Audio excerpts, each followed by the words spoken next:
ألم تر أن الله خلق السماوات والأرض بالحق إن يشأ يذهبكم ويأت بخلق جديد وما ذلك على الله بعزيز وبرزوا لله جميعا فقال الضعفاء للذين استكبروا إنا كنا لكم تبعا فهل أنتم مغنون عنا من عذاب الله من شيء قالوا لو هدانا الله لهديناكم سواء علينا أجزعنا أم صبرنا ما لنا من محيص وقال الشيطان لما قضي الأمر إن الله وعدكم وعد الحق ووعدتكم فأخلفتكم وما كان لي عليكم من سلطان إلا أن دعوتكم فاستجبتم لي فلا تلوموني ولوموا أنفسكم ما أنا بمصرخكم وما أنتم بمصرخي إني كفرت بما أشركتمون من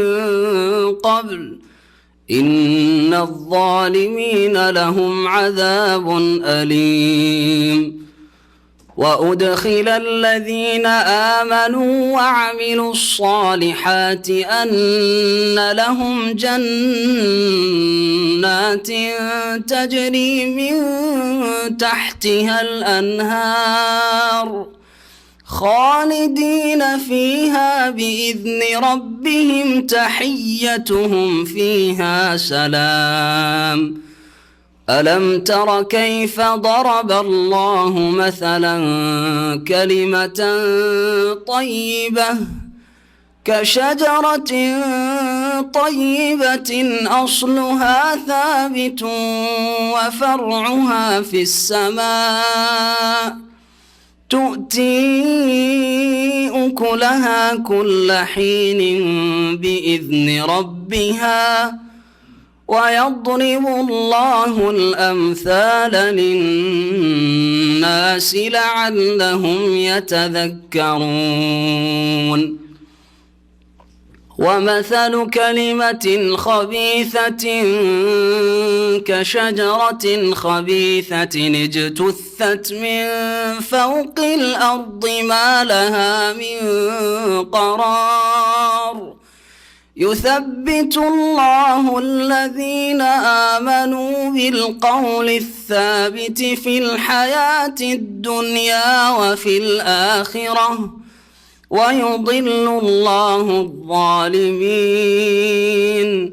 ويفعل الله ما يشاء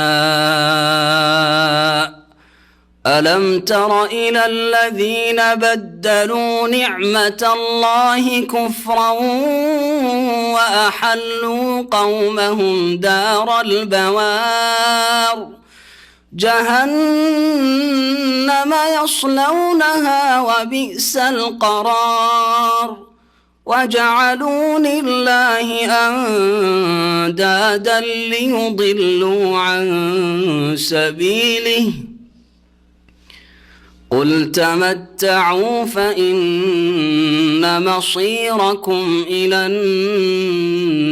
النار قل لعبادي الذين آمنوا يقيموا الصلاة وينفقوا مما رزقناهم سرا وعلانية من قبل أن يأتي يوم لا بيع فيه ولا خلال الله الذي خلق السماوات والأرض وأنزل من السماء ماء فأخرج به من الثمرات رزقا لكم وسخر لكم الفلك لتجري في البحر بأمره وسخر لكم الأنهار وسخر لكم الشمس والقمر دائبين وسخر لكم الليل والنهار وآتاكم من كل ما سألتموه وإن تعدوا نعمة الله لا تحصوها إن الإنسان لظلوم كفار بسم الله الرحمن الرحيم الحمد لله رب العالمين والصلاة والسلام على سيد المرسلين نبينا محمد وعلى آله وصحبه أجمعين أما بعد فأعوذ بالله من الشيطان الرجيم ألم تر أن الله خلق السماوات والأرض بالحق إن يشاء يذهبكم ويأتي بخلق جديد وما ذلك على الله بعزيز আল্লাহ পাক রব্বুল আলামিনের যাবতীয় প্রশংসা, যিনি আকাশ জমিন সবকিছু সৃষ্টি করেছেন এবং আল্লাহ পাক রব্বুল আলামিনের সৃষ্টিতে লক্ষ্য উদ্দেশ্য রয়েছে। অযথা উদ্দেশ্যবিহীন আল্লাহ পাক কোনো কিছু সৃষ্টি করেন নাই। আল্লাহ পাক রব্বুল আলামিন আসমান জমিন সৃষ্টি করেছেন এবং এই আসমান জমিনের মাঝে আল্লাহ পাক মানব জাতিকে, জিনকে সৃষ্টি করেছেন এবং জিন মানুষকে আল্লাহ পাক রব্বুল আলামিন সৃষ্টি করেছেন তার ইবাদতের জন্য। এই আল্লাহর জমিন আবাদ করবে মানব জাতি এবং তারা আল্লাহ পাকের ইবাদত বন্দেগী করবে। আল্লাহ পাক এই মহৎ উদ্দেশ্যে সৃষ্টি করেছেন, বিনা কারণে অযথা উদ্দেশ্যবিহীন আল্লাহ পাক সৃষ্টি করেন নাই। সাল্লাত এবং সালাম নাজিল হোক নবী মুহাম্মদ রাসূলুল্লাহ সাল্লাল্লাহু আলাইহি সাল্লামের উপর, যার অনুসরণ করলেই আল্লাহ পাকের সৃষ্টির উদ্দেশ্যের বাস্তবায়ন সম্ভবপর হয়। আমরা তাফসীর করব সূরা ইব্রাহিমের আয়াত নম্বর 19 থেকে। এতে আল্লাহ পাক সম্বোধন করেছেন রাসূলুল্লাহ সাল্লাল্লাহু আলাইহি সাল্লামকে সরাসরি আর পরোক্ষভাবে প্রত্যেক মানুষকে সম্বোধন করা হয়েছে।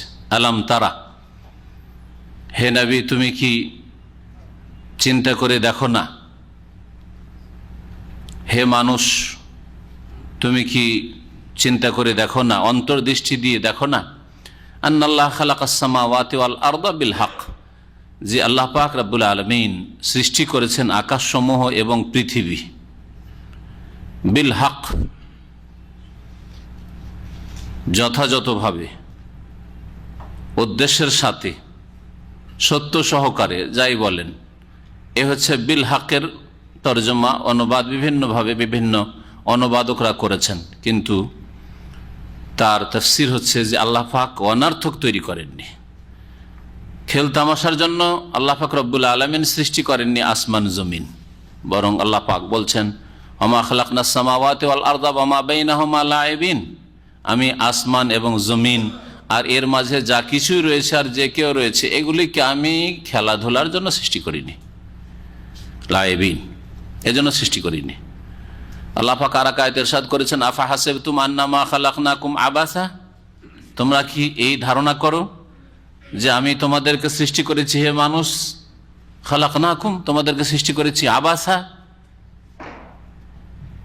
উদ্দেশ্যবিহীন, এমনি অযথা সৃষ্টি করেছি। আবাস মানে ফালতু কাজ কর, ফালতু ফালতু সৃষ্টি করেছি, এমনি বিনা কারণে সৃষ্টি করেছি না, অবশ্যই উদ্দেশ্য রয়েছে, যাকে হক বলে কোরআনে কারিমের অনেকগুলি আয়াতে ব্যক্ত করা হয়েছে। আল্লাহ পাক সৃষ্টি করেছেন বিল হক, সত্য সহকারে, যথাযথভাবে, যথার্থ উদ্দেশ্যে। আর ওই আয়াতে বলছেন, যে আয়াতে রয়েছে আফা হাসিবতু আন্নামা খালাকনা আবাসা ওয়া আন্নাকুম ইলাইনা লা তুরজাউন, আর তোমাদেরকে আমার কাছে ফিরে আসতে হবে না, তার মানে আল্লাহর কাছে ফিরে আসতে হবে। তাহলে ফিরে আসতে হবে কি জন্য? তো একটা উদ্দেশ্য রয়েছে তোমাদের দুনিয়ায় পাঠানোর। তো আল্লাহ পাক বলছেন যে আসমান জমিন এগুলিকে আল্লাহ পাক যথার্থ উদ্দেশ্যে সৃষ্টি করেছেন। এই আশা ইউযহিবকুম, তোমরা যদি আল্লাহ পাকের এই উদ্দেশ্যের বাস্তবায়ন না করো, অর্থাৎ আল্লাহ পাকের ইবাদত বান্দেগী না করো হে মানুষ, তাহলে আল্লাহ যদি চান তাহলে তিনি তোমাদেরকে সরিয়ে দেবেন। ইউযহিবকুম, তোমাদেরকে এই পৃথিবী থেকে নিয়ে যাবেন, ধ্বংস করে দেবেন। ওয়ায়াতি বিখালকিন জাদীদ, এবং নিয়ে আসবেন তিনি নতুন সৃষ্টি। নতুন সৃষ্টি আল্লাহ পাক রব্বুল আলামিন নিয়ে আসবেন। ঠিক জানলা খোলা আছে নাকি? আওয়াজ আসছে কেন? বন্ধ করে দিন, খোলা থাকে নাকি? না বাতাস দরকার? ওয়ায়াতি বিখালকিন জাদীদ, নতুন সৃষ্টি নিয়ে আসবেন। তার মানে এই মানব জাতিকে আল্লাহ ধ্বংস করে দেবেন, সমূলে বিনাশ করে দেবেন, তারপরে নতুন কোন মাখলুক আর এমন মানুষদেরকে নিয়ে আসবেন, হ্যাঁ, যাদেরকে এখনো সৃষ্টি করেনি, বা এমন মাখলুক আল্লাহ সৃষ্টি করবেন, অন্য কোন মাখলুক যারা আল্লাহ পাকের অবাধ্য হবেন, আল্লাহ পাকের আনুগত্য করবে, ইবাদত বন্দেগী করবে। এ হচ্ছে প্রসিদ্ধ তাফসীর। যেমন কোরআনে কারীমের সূরা মুহাম্মাদের শেষে রয়েছে ওয়াইন তাতাওয়াল্লাউ ইয়াস্তাবদিল কওমান গায়রাকুম সুম্মা লা ইয়াকুনু আমসালাকুম, তোমরা যদি ফিরে যাও, বিমুখ হও, আল্লাহর দিন থেকে ফিরে যাও, আল্লাহ পাকের ইবাদত থেকে ফিরে যাও, আল্লাহ পাকের আদেশ নিষেধ মানা থেকে ফিরে যাও, তাহলে ইয়াস্তাবদিল কওমান গায়রাকুম, তোমাদের ছাড়া অন্য জাতিকে তোমাদের স্থানে আল্লাহ পাক নিয়ে আসবেন। সুম্মা লা ইয়াকুনু, তোমাদেরকে ধ্বংস করে, তোমাদের স্থানে মানে তোমাদের স্থান শূন্য করে দিবেন, তোমাদেরকে ধ্বংস করে, আর তোমাদের জায়গায় আল্লাহ পাক রব্বুল আলামিন সৃষ্টি করবেন অন্য জাতিকে। সুম্মা লা ইয়াকুনু আমসালাকুম, অতঃপর তারা তোমাদের মতো অবাধ্য হবে না, নাফরমান হবে না। আর কেউ কেউ বলেছেন খালকুল জাদিদ মানে নতুন রূপে সৃষ্টি করা। তাহলে দ্বিতীয় তাফসীর এভাবে করা যেতে পারে, যেমন কোন কোন তাফসীরে এই তাফসীরটি রয়েছে যে আল্লাহ পাক রব্বুল আলামিন চাইলে তোমাদেরকে ধ্বংস করবে, মানে তোমাদের মৃত্যু হতে হবে, তোমরা প্রত্যেকে মৃত্যুবরণ করবে, আর তারপরে তোমাদেরকে নতুন আকারে সৃষ্টি করবেন, নতুন ভাবে সৃষ্টি করবেন। যেমন কোরআনে কারীমে অন্য আয়াতে রয়েছে এই ভাষা দিয়ে, খালকুন জাদিদ দিয়ে, যে কাফেররা যারা পরকালকে অবিশ্বাস করত, তারা বলতো যে আমরা মরে যাব, সরে যাব, গলে যাব, হাড় হাড্ডি আমাদের সব শেষ হয়ে যাবে, আইন্না লামাবুসুনা খালকান জাদিদা, তারপরে আমাদেরকে নতুন করে আবার সৃষ্টি করা হবে। তো ওখানেও খালকান জাদিদা শব্দটি এসছে।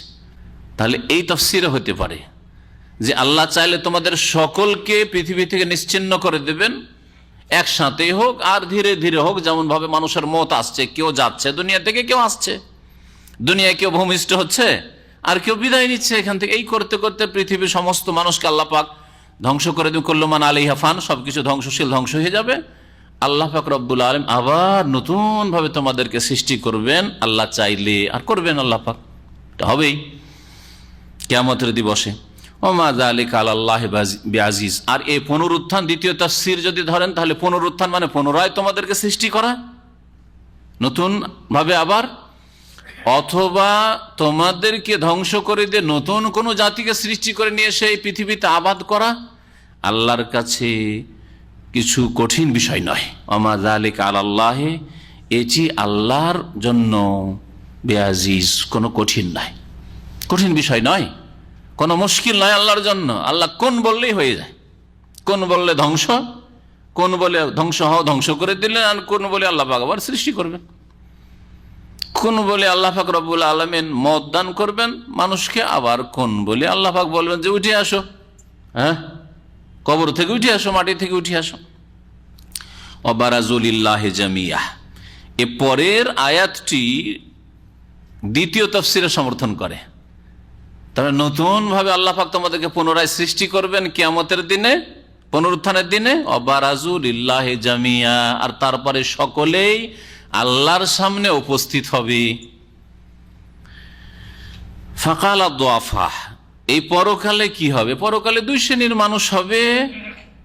প্রথম দুই শ্রেণীর মানুষ, মুমিন আর কাফের, তাই না? সৎ আর অসৎ, জান্নাতি আর জাহান্নামী। আবার যারা জাহান্নামী হবে, অসৎ হবে, তারা দুই ভাগে বিভক্ত হবে। একদল হবে নেতৃস্থানীয় ব্যক্তি, ধর্মীয় নেতৃত্ব দিয়েছে আলেম সমাজ, পীর সমাজ, হুজুর সমাজ, এরা। আর বিশেষ করে যারা বিভ্রান্ত করেছে, কারণ অসৎদের সম্পর্কে বলছি, তাই না? অসৎদেরকে বললাম, অসৎ, কাফের, মুশরিক, বিদাতি, যারা বিভ্রান্ত হয়েছে, বিভ্রান্ত করেছে। তো এরা দুই ভাগে বিভক্ত। একদল হচ্ছে নেতৃস্থানীয় ব্যক্তি, ধর্মীয় নেতা অথবা রাষ্ট্রীয় নেতা, রাষ্ট্রীয় ক্ষমতার কারণে জাতিকে গুমরাহির দিকে ঠেলে দিয়েছে, অথবা ধর্মীয় প্রভাবের কারণে আলেম ওলামাদের, বুজুর্গদের আর পীরদের, মাশায়েখদের মানমর্যাদা মানুষের অন্তরে, যার ফলে যা বলেছে তাই অন্ধভাবে শুনেছে, মেনেছে। এরা নেতৃস্থানীয় ব্যক্তি। একদল অসৎ যারা গুমরাহ করেছে, আর একদল অসৎ যারা অন্ধ ছিল, অন্ধ অনুসরণ করেছে, কোরআন এবং হাদিস সরাসরি চর্চা করেনি, লেখাপড়া করেনি, জানার চেষ্টা করেনি ওহীর বিধান। তারা কি করেছে? বড়দের অন্ধ অনুকরণ করেছে, তাকলিদ করেছে, আর ভুল পথে পরিচালিত করে শিরক বিদআত করতে বলেছে, তাই করেছে। আমরা কি বুঝি? বোঝার শক্তি আছে, যাচাই বাছাইয়ের শক্তি আছে, তারপরে করেনি। যেমন হচ্ছে অবস্থা আজকাল মুসলিম সমাজের। যখন কিয়ামতের দিনে সকলে উপস্থিত হবে, মুমিন জান্নাতি উপস্থিত হবে, জাহান্নামী আর জাহান্নামীরা দুই ভাগে বিভক্ত।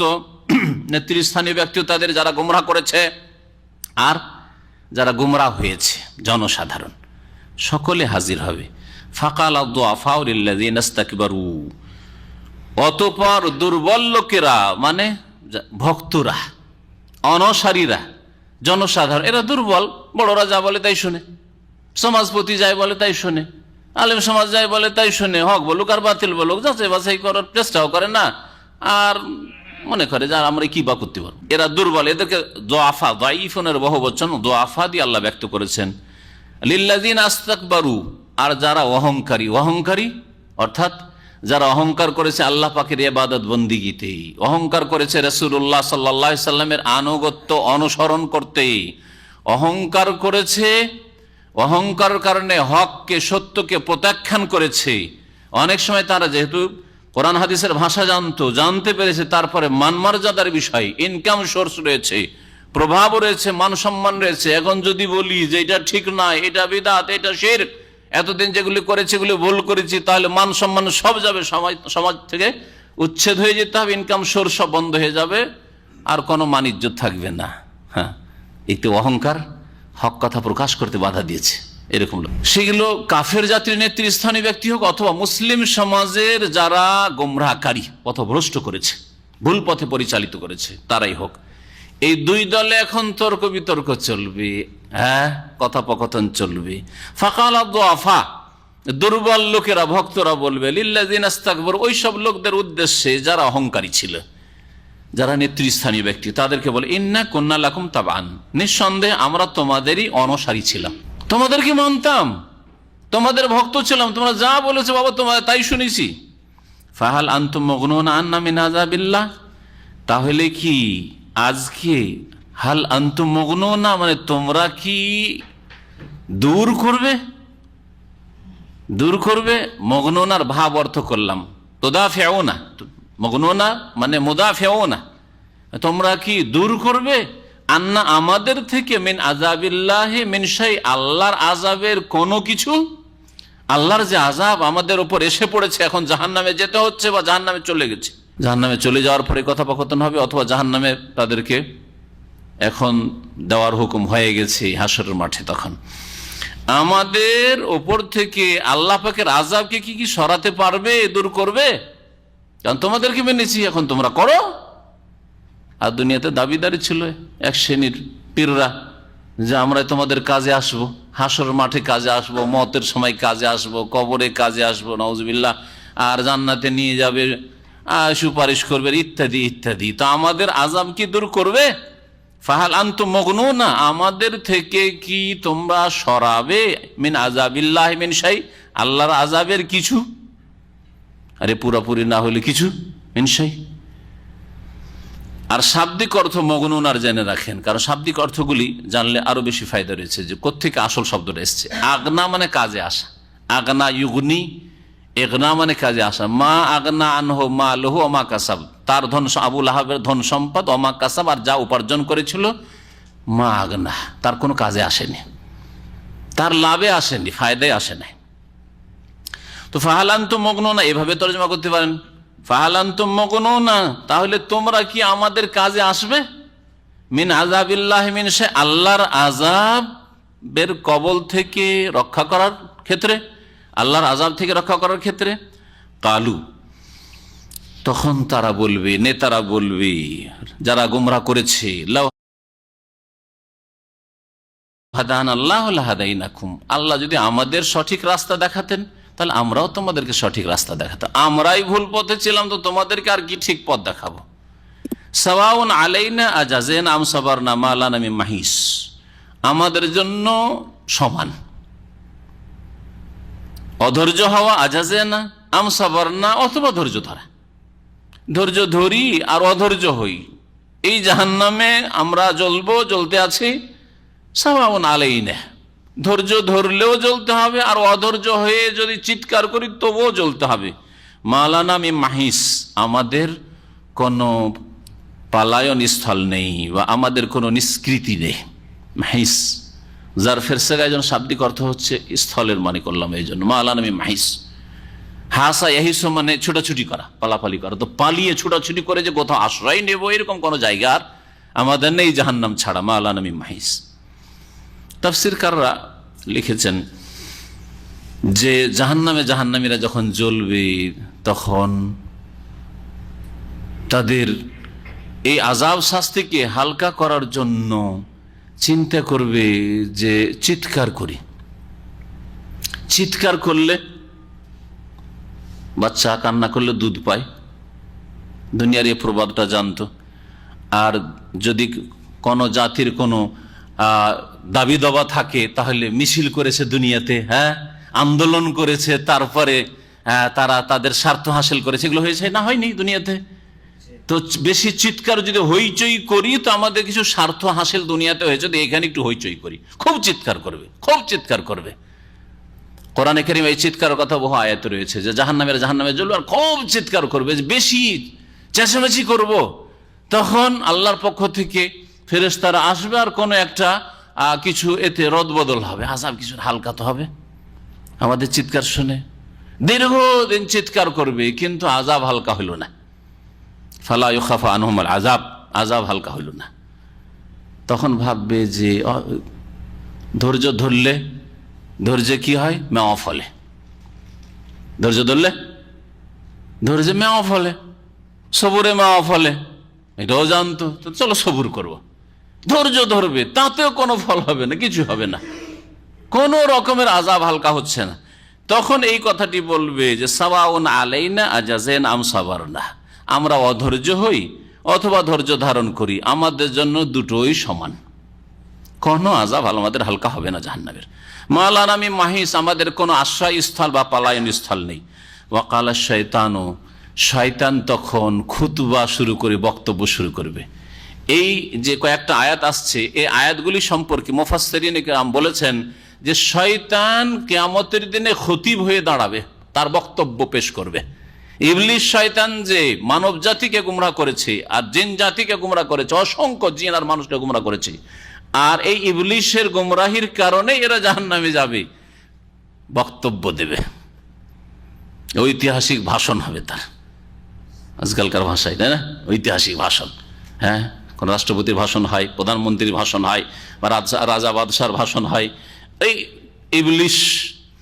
ইবলিসের ভাষণ হবে।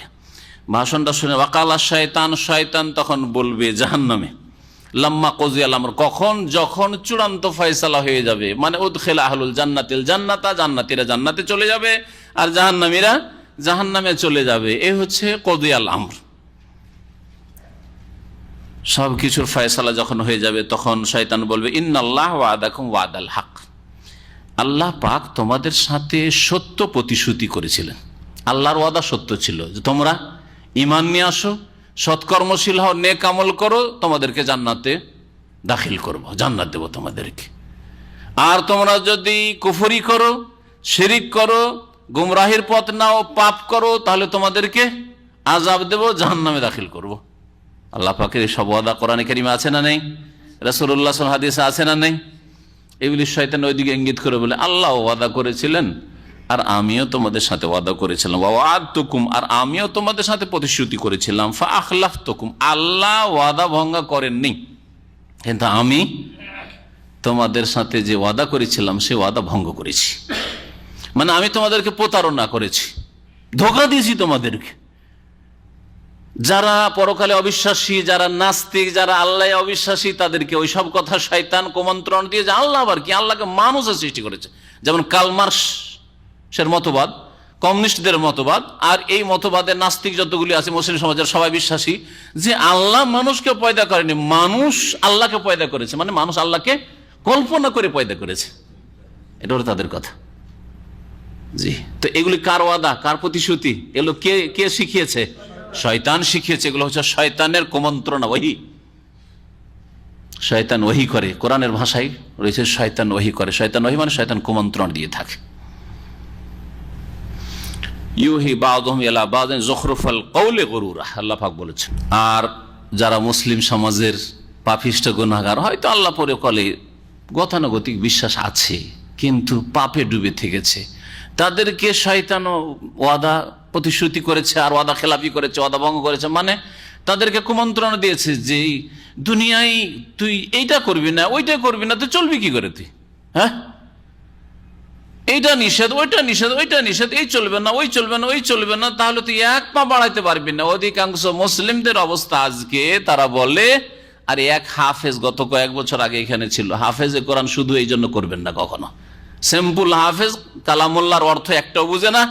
সে আমাদের একজন পরিচিত ভাইকে বলছে যে কি বলেন, যদি ইসলাম মেনে চলা যায় তো এক পা বাড়ানো যাবে না। ইসলাম যদি মেনে চলা যায় পুরাপুরি, তাহলে এক পা বাড়ানো যাবে না। তা আমরা তো আলহামদুলিল্লাহ দেখছি ইসলাম মেনে চললে শান্তি রয়েছে। ইসলাম মেনে চললে সর্বস্তরে শান্তি আর শান্তি, আর অনেক খরচ থেকে সরকারও বেঁচে যাবে। থানা লাগবে না, পুলিশ লাগবে না, সেনাবাহিনী লাগবে না, হ্যাঁ, গোয়েন্দাও লাগবে না, কিচ্ছু লাগবে না। ইসলাম মেনে চললে কেউ কারো ক্ষতি করবে না, ঠিক কিনা? সবচেয়ে বেশি দেশের প্রতিরক্ষা সেনাবাহিনীতে, ডিফেন্সে আর এই হোম মিনিস্ট্রিতে খরচ হচ্ছে, সবচেয়ে বেশি খরচ হচ্ছে। যতগুলি দপ্তর আছে, শিক্ষা দপ্তর, স্বাস্থ্য দপ্তর, কত দপ্তর আছে, সবচেয়ে বেশি খরচ হচ্ছে দেশের নিরাপত্তা, দেশের নিরাপত্তা, তাই না? যদি সবাই যদি মুসলিম হয়ে যায়, ইসলাম মেনে চলে, তাহলে এই সমস্ত খরচ থেকে মুক্ত হয়ে যাবে দেশের মানুষ। আর কত যে সচ্ছলতা আসবে। এমনকি স্বাস্থ্যের ক্ষেত্র, দিন যদি পুরোপুরি মেনে চলে তো রোগও কমে আসবে, বালা মুসিবতে কমে আসবে, আযাবে এলাহি কমে আসবে। কে বললো যে ইসলাম মানলে এক পা চলা যাবে না? ইসলাম সবাই মানলেই সহজ হয়ে যাবে জীবন, দুনিয়া আখিরাত সব সহজ হয়ে যাবে। কিন্তু আসলে বিশ্বাস তো নেই, ইলম তো নেই, হয় অজ্ঞতা, জাহালত, আর না হলে বিশ্বাস নেই। শয়তান এইরকম ধোঁকা দিয়েছে মুসলিম সমাজের গুনাহগারদেরকে যে দুনিয়ায় যদি একটু আমোদ ফুর্তি না করবি, মনোরঞ্জন না করবি, হ্যাঁ, এগুলি কোনো পাপ হইল? ফিল্ম দেখা আর এই গার্লফ্রেন্ড আর বয়ফ্রেন্ড, এগুলি না করবি তো করবি কি যুবক মানুষ? হ্যাঁ, এইভাবে কি করেছে শয়তান? প্রতারণা করেছে আর ধোঁকা দিয়ে জাহান্নামের রাস্তায় নিয়ে গেছে। ওইদিকে ইঙ্গিত করা হয়েছে যে শয়তান বলছে তোমাদের সাথে আমি প্রতিশ্রুতি করেছিলাম, মানে তোমরা যা করছো খুব ভালো করছো, করো, এগুলি তো মজার জিনিস, এগুলি তো এই তো আসল জীবন। এর কোনো জীবন হইলো? এর কোনো জীবন হইলো? বিয়েও করতে পারে না আর একটা গার্লফ্রেন্ডও নাই, হ্যাঁ, মেয়েটার বিয়ে হয় না আর একটা বয়ফ্রেন্ডও নাই, এটা কোন জীবন হইলো? এগুলো আসে না শয়তানি ওয়াসওয়াসা অধিকাংশ যুবকদের মগজে আর যুবতীদের মগজে? নাহলে হচ্ছে কেন এগুলো? তাহলে এগুলো সব শয়তানের প্রতারণা আর শয়তানের ওয়াদা। ফাআখলাফতুকুম, কিয়ামতের দিনে শয়তান বলবে তোমাদের সাথে ওয়াদা খেলাফি করেছি, তোমাদেরকে দেয়া প্রতিশ্রুতি ভঙ্গ করেছি। ওয়ামা কানা লি আলাইকুম মিন সুলতান, আর আমার তোমাদের উপর কোন রকমের আধিপত্য ছিল না, এমন কোন দাপট ছিল না যে জবরদস্তি করে তোমাদেরকে গোমরা করেছেন। না কেউ বলতে পারো যে শয়তান জবরদস্তি করে টেনে নিয়ে গেছে গুনার কাজে, শয়তান জবরদস্তি টেনে বিছানায় শুয়ে দিয়েছে আর ফজর নামাজ পড়তে দেয় নাই? হ্যাঁ, শয়তান সরাসরি এসে বলেছে তুই নামাজ পড়বি না, নামাজ পড়লে তোর খবর আছে, শেষ করে দেবো বলেছে? তারপরে বেনামাজি, শতকরা 98 জন বেনামাজি মুসলিম। কেন? ওই কথাই বলছে। তার শয়তান যা এখানে বক্তব্য করবে কিয়ামতের দিন, কিয়ামতের দিন মিথ্যা কথা বলবে না, প্রতারণা করেছে তাও স্বীকার করলো, আর জবরদস্তি করেনি তাও বলবে। তোমাদের কোনো আমার দাপট ছিল না, আধিপত্য ছিল না, ইল্লা আন দাওতুকুম, তবে তোমাদেরকে আমি ডেকেছিলাম, আহ্বান করেছিলাম, প্ররোচিত করেছিলাম পাপের কাজের জন্য। ফাস্তাজাবতুম লি, আর তোমরা আমার ডাকে সাড়া দিয়েছিলে। তোমাদেরকে প্ররোচিত করলাম যে এই করো সেই করো, এই করো সেই করো, কুমন্ত্রণ দিলাম, তোমরা করে নিতে হবে, কেন করলে? আমার ডাকে কেন সাড়া দিলে? ফালা তালুমুনি, সুতরাং তোমরা আমাকে তিরস্কার করিও না, আমাকে ধিক্কার দিও না, তোমাদেরও দোষ আছে। ওয়ালুমু আনফুসাকুম, বরং তোমরা নিজেদেরকে ধিক্কার দাও, নিজেদেরকে তিরস্কার করো। মা আনা বিমুসরিখিকুম, আজকে আমিও জাহান্নামে, তোমরাও জাহান্নামে। তখন জাহান্নামে নিক্ষেপ করে দাও। এইসব কথাগুলি জাহান্নামে শয়তান ইবলিসও জ্বলবে, আর শয়তানের চেলা মানুষ আর জিন সবাই জ্বলবে। আর সেই সময় আল্লাহ পাক এই ইবলিস শয়তানের বক্তব্যের ব্যবস্থা করে দেবে যে তুই বক্তব্য দে, তোর অনুসারী তোর অনুগামী যত ছিল দুনিয়া, ওদের মাঝে তুই একটা বক্তব্য রাখ, জাহান্নামে জ্বলার বক্তব্য রাখ। সেই সময় শয়তান বলে মা আনা বিমুসরিখিকুম, তোমাদেরকে আমি উদ্ধার করতে পারবো না। সোরাখ মানে হচ্ছে চিৎকার, আর বাবে ফালে ওটা চলে গেলে আরবিতে একটা কায়দা রয়েছে সারফের সালবে মাখাজ, অর্থাৎ অর্থ কি হয়ে যায় যে সোরাখ মানে চিৎকার, ওই চিৎকারকে দূর করে দেওয়া। তো কেউ চিৎকার করছে অসহায় হয়ে, চিৎকার কখন দূর হবে? যখন তাকে উদ্ধার করে নেবেন, যখন তাকে রক্ষা করে নেবেন, ঠিক না? তো এখন মুসরেখ মানে কি হয়ে গেল? আসরাখা মানে তার চিৎকার বন্ধ করে দেওয়া, মানে উদ্ধার করে নেওয়া, উদ্ধার করার অর্থ এখানে রয়েছে। আরবি কত সুন্দর ভাষা, চিন্তা করেন। সুরাখ মানে কি ছিল, আর মুসরেখ মানে কি হয়ে গেল, আসরাখা মানে কি হয়ে গেল। মা আনা বিমুসরিখিকুম, আমি তোমাদেরকে উদ্ধার করতে পারবো না, রক্ষা করতে পারবো না। ওয়া মা আনতুম বিমুসরিখি, আর তোমরাও আমাকে উদ্ধার করতে পারবে না। আমিও অসহায়, তোমরাও অসহায়। এখন চলো, ইন্নী কাফারতু বিমা আশরাকতুমুনি মিন ক্বাবলু, আমি অস্বীকার করছি ওই সব শিরকে, ওই সব কাজকে কি আশরাকতুমুনি মিন ক্বাবলু, এর পূর্বে যে আমাকে তোমরা শরীক করেছো, আমাকে এর পূর্বে যে তোমাদের আল্লাহর সাথে শরীক করেছো, আমাকে ডেকেছো, আমাকে শরীক বানিয়েছো, এটা আমি অস্বীকার করি। মানে আমি তোমাদেরকে বলিনি যে আমাকে শরীক বানিয়ে নিও। কেমন কথা! কেউ শয়তানের পূজা করেছে সরাসরি? কোন জাতি আছে যে জাতি বলে আমরা ইবলিসের পূজা করছি, হ্যাঁ আমরা এটা অমুক শয়তান অমুক জিনের পূজা করছে, আছে কি? নেই। কিন্তু কোরআনের ভাষায় একটি আয়াতের না, অনেকগুলি আয়াত আছে যে আয়াতগুলিতে রয়েছে যে শয়তানের পূজা হচ্ছে, মূর্তি পূজা হলেও শয়তানের পূজা হচ্ছে, আর মাজার পূজা হলেও শয়তানের পূজা হচ্ছে। ভালো করে মনে রাখেন। কেন? এই সমস্ত শিরক শুরু হয়েছে শয়তানের ওয়াসওয়াসায়, শয়তানের কুমন্ত্রণায়। শয়তান অন্তরে সংশয় সৃষ্টি করেছে, সরাসরি তুই আল্লাহ পর্যন্ত কি করে পৌঁছিবি, সরাসরি ওপরওয়ালা পর্যন্ত কি করে পৌঁছিবি। হিন্দুদেরকে আর মক্কার মুশরিকদেরকে আর নূহ আলাইহিস সালামের জামানার পৌত্তলিক মুশরিকদেরকে ধরিয়ে দিয়েছে যে ওসিলা লাগবে, ওসিলা হচ্ছে দেবদেবী, এরা মহামানব ছিল। আর মুসলিমদেরকে শিখিয়ে দিয়েছে, যারা মুসলিমদের মাঝে শিরক করে, যে সরাসরি আল্লাহ পর্যন্ত কি করে পৌঁছিবি, ওসিলা, ওসিলা হচ্ছে পীর, আউলিয়া, গৌস, কুতুব, আবদাল, এই মাজারওয়ালারা। জি, যারা এই মাজারগুলিতে শুয়ে আছে, যেগুলিকে কবর বলা হয় না, মাজার বলা, এরা হচ্ছে ওসিলা। এরা না হলে কি করে তুই পার পাবি, তোকে কে উদ্ধার করবে? অথচ আল্লাহ পাক কোরআনে কারিমে শরীয়ত সম্মত ওসিলার কথা বহু আয়াতে বলেছেন, ঈমান এবং আমাল সালেহ। ইন্নাল্লাযীনা আমানু ওয়া আমিলুস সালিহাতি কানাত লাহুম জান্নাতুল ফিরদাউস নুজুলা। ঠিক কিনা? যারা ঈমানদার এবং সৎকর্মশীল, তাদের জন্য জান্নাতুল ফিরদাউসে আতিথ্যের ব্যবস্থা করা হবে। কত আয়াত রয়েছে, বিভিন্ন ভাষা দিয়ে আয়াতগুলি রয়েছে। হ্যাঁ, মানুষ ক্ষতিগ্রস্ত, কে ক্ষতিগ্রস্ত নয়?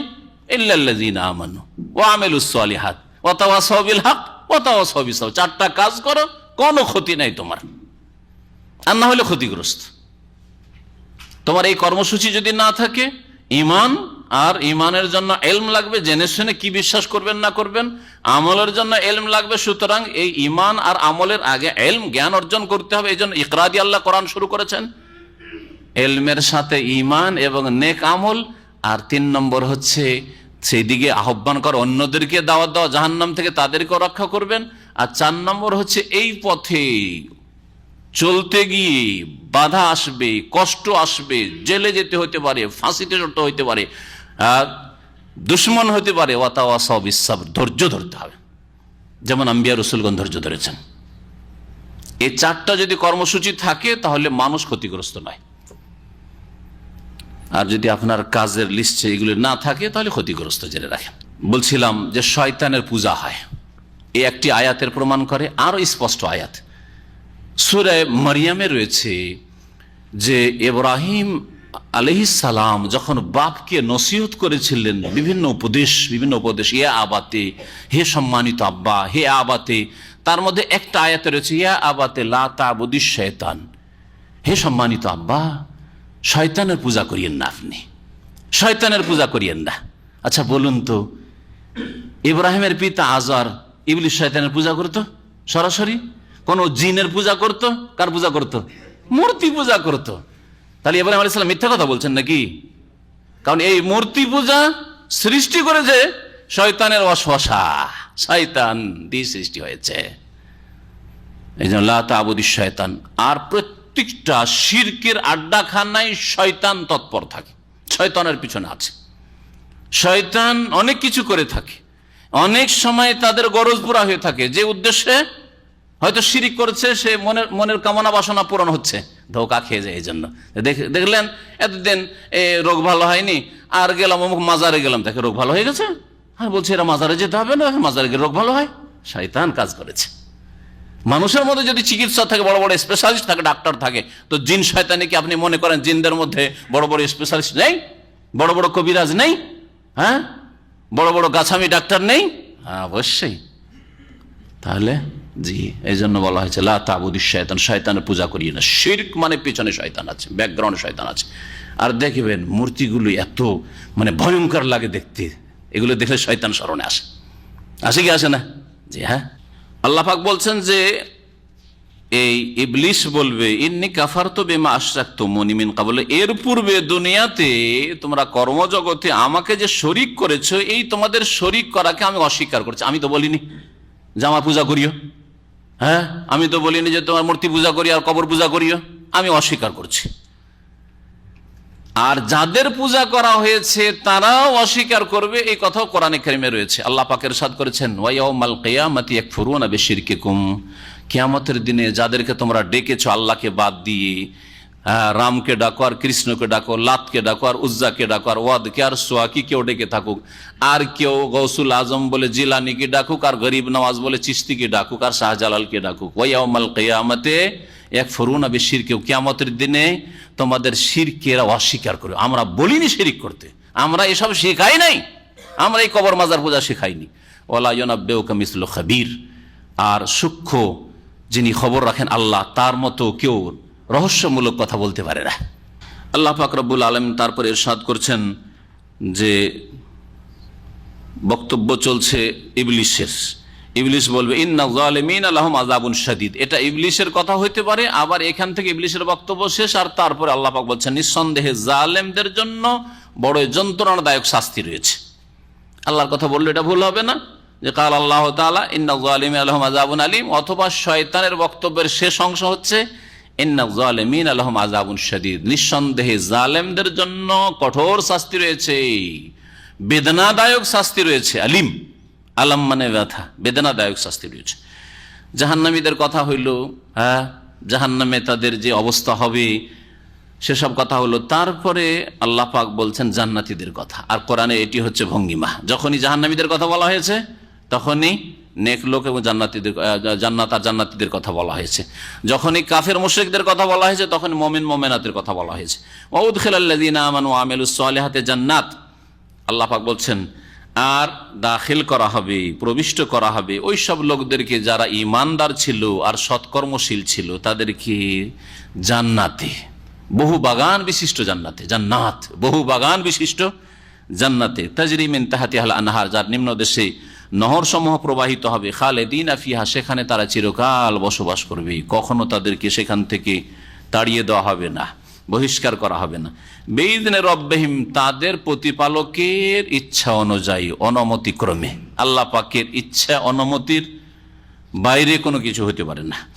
তাহিয়াতুহুম ফিহা সালাম, আর জান্নাতীদের অভিবাদন হবে, সংবর্ধনা হবে সেখানে, ফিহা ফিল জান্নাতে, জান্নাতে কিসের? কি বলে? সালামুন, সালাম বলে। অর্থাৎ আসসালামু আলাইকুম, আসসালামু আলাইকুম রহমতুল্লাহ, আসসালামু আলাইকুম রহমতুল্লাহ বারাকাতুহু, ওয়ালাইকুম আসসালাম রহমতুল্লাহ, সালাম সালাম, তাহিয়াতুম ফিহা সালাম, সালাম হবে। সালাম বলা মানে যেমন আমরা বলি অমুককে সালাম করলেন মানে আসসালামু আলাইকুম বললেন কমপক্ষে, তাই না? তো এইরকম এখানে সালাম মানে শুধু সালাম শব্দ নয়, মানে সালামের যে বাক্য রয়েছে ওইভাবে একে অপরকে সালাম বলবে আর সবাই পরস্পর শান্তি কামনা করবে, একে অপরের জন্য শান্তি কামনা করবে, সেখানে কেউ কারোর জন্য অশান্তি কামনা করবে না, হ্যাঁ, দুঃখ কষ্ট কামনা করবে না। কিন্তু দুনিয়ায় অনেক হিংসুক রয়েছে, অনেক শত্রু রয়েছে, অনেক বিদ্বেষী রয়েছে, কত রকমের লোক রয়েছে। 10 জন যদি আপনার সুখ শান্তি কামনা করে তো বহু লোক রয়েছে যারা আপনার অশান্তি কামনা করে, অনিষ্ট কামনা করে, ঠিক না? কিন্তু একমাত্র জান্নাত, যেখানে কেউ কারোর জন্য দুঃখ কষ্ট বালা মুসিবত বিপদ আপদ আর ধ্বংস সর্বনাশ এসব কেউ কামনা করা থাকবে না। আলম তারা কাইফা দারাবাল্লাহু মাসালান কালিমাতান তাইয়্যিবাতান কাশাজারাতিন তাইয়্যিবা আসলুহা সাবিতুন ওয়া ফারউহা ফিস সামাহ। হে নবী, তুমি কি চিন্তা করে দেখো না, কাইফা দারাবাল্লাহু মাসালাহ, কিভাবে আল্লাহ পাক একটি উপমা পেশ করছেন, দৃষ্টান্ত পেশ করছেন। কিসের? কালিমাতান তাইয়্যিবা, পাক পবিত্র উৎকৃষ্ট বাক্যের। কালিমাতান তাইয়্যিবা, কালিমা তাইয়্যিবা লা ইলাহা ইল্লাল্লাহ, পবিত্র কালেমা, উৎকৃষ্ট কালেমা, সবচেয়ে ভালো কালেমা, সবচেয়ে ফলপ্রসূ বাক্য দুনিয়া আখিরাতের জন্য।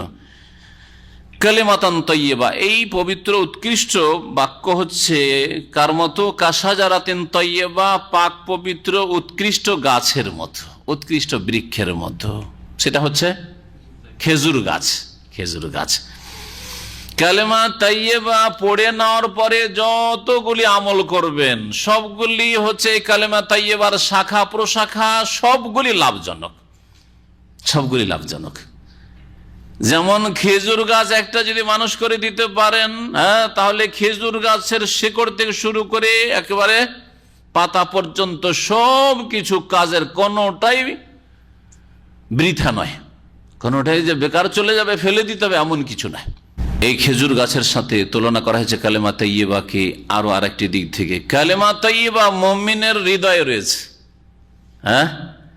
আর এই কালেমা তাইয়্যিবার প্রতি বিশ্বাস আছে বলে অনেক তার নেক আমল হচ্ছে, অনেক নেক আমল, 5 ওয়াক্ত সালাত, সিয়াম, যাকাত, হজ, উমরা, হিজাব, দিন মেনে চলা, হালাল হারাম বাছাই করা, কত যে নেক আমল করছেন, ফরজ নফল মুস্তাহাব জিকির আজকার তওবা ইস্তিগফার, কত নেক আমল করছেন, তাই না?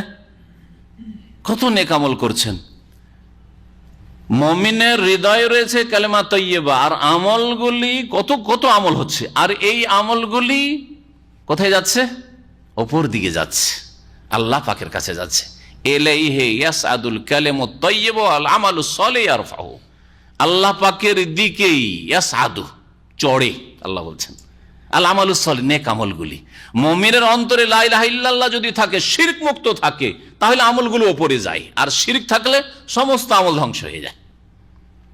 তো লা ইলাহা ইল্লাল্লাহ মুমিনের কলবে জমিনে 3.5 হাতের মানুষ, আর এই কলবে লা ইলাহা ইল্লাল্লাহ রয়েছে, আর এই বিশ্বাস তৌহিদ বিশ্বাসের কারণে সমস্ত আমলগুলি উপরে যাচ্ছে, আসমানের উপরে যাচ্ছে।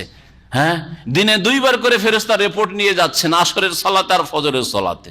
ইলাইহি ইয়াসআদুল কালিমুত ওয়াল আমালুস সালিহ ইয়ারফাউহু, কালিমতে ভালো কথাগুলি যাচ্ছে, ওয়াল আমালুস সালিহ, আর নেক আমলগুলি এগুলিকে উপরে উঠাচ্ছে।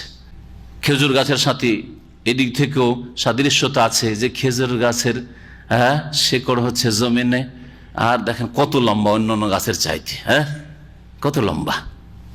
আল্লাহ পাক রব্বুল আলামিন বলছেন যে এই খেজুর গাছের মতো, এই উৎকৃষ্ট গাছের মতো হচ্ছে এই পবিত্র উৎকৃষ্ট কালিমাটি, বাক্যটি। আসলুহা সাবিত, এই খেজুর গাছের বা উৎকৃষ্ট গাছের শেকড় সুদৃঢ় হয়ে থাকে। সাবিতুন, সাবিতুন ফিল আরদ, জমিনে সুদৃঢ়ভাবে স্থাপিত, এমন মজবুত করে ধরে থাকে যে ঝড়ে কখনো দেখা যায় না যে খেজুর গাছ পড়ে গেছে, সাধারণত দেখা যায় না। ওয়া ফারউহা ফিস সামা, আর এর শাখা প্রশাখা উন্নীত হয়ে রয়েছে আকাশ পানে। ফারউহা ফিস সামা, আকাশমুখী হয়ে রয়েছে। তুতি ওকুলাহা কুল্লা হিনিম বিইذن রাব্বিহা, আল্লাহ পাক বলছেন যে এই খেজুর গাছ তার ফল ফলাদি দিতে থাকে। আতায়ুতি মানে প্রদান করা, দেওয়া, এখান থেকে তুতি। তুতি ওকুলাহা, ওকুল মানে হচ্ছে যা খাদ্যবস্তু, যা খাওয়া হয়, তার মানে খেজুরের কি খাবেন? খেজুর তো তুতি ওকুলাহা,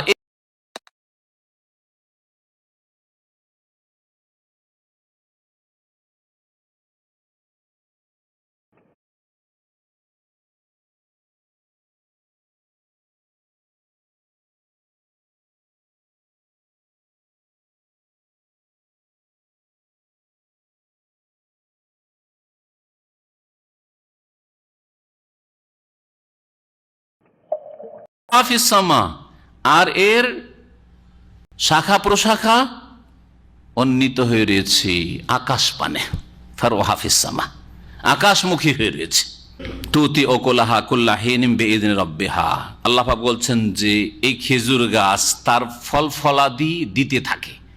আতায়ুতি মানে প্রদান করা, দেওয়া, এখান থেকে তুতি। তুতি ওকুলাহা, ওকুল মানে হচ্ছে যা খাদ্যবস্তু, যা খাওয়া হয়। তার মানে খেজুরের কি খাবেন? হ্যাঁ, খেজুর।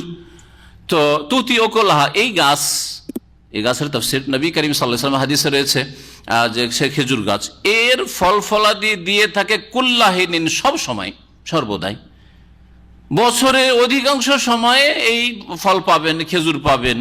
বিইذن রাব্বিহা, এই গাছের মালিকের, রবের ইচ্ছা অনুকরমে, তার অনুমতিতে, তার এজেনে সব সময় দিতে থাকে। এর তাফসীর করতে গিয়ে মুফাসসিরিনগণ বলেছেন যে খেজুর, দেখেন খেজুর যখন প্রথম থেকে হইতে লাগে তখন থেকে কিন্তু তা দিয়ে মানুষ উপকৃত হয়।